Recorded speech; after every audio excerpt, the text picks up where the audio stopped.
Hello friends, today I'm going to show you in this video the best top 10 movies in this November.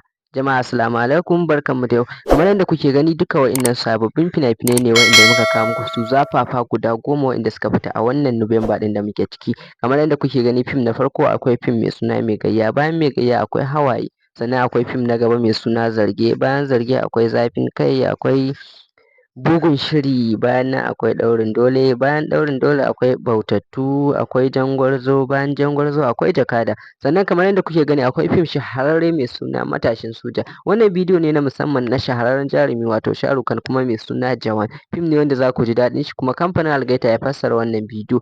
Kai tsaye idan kana buƙatar samun wa'innan fina-finai namu wa'inda muka kawo muku akwai lambar wayata akan wannan bidiyo, za ka iya ɗauka domin ka bibiye mu kuma ka ji ƙarin bayani akan wa'innan fina-finai.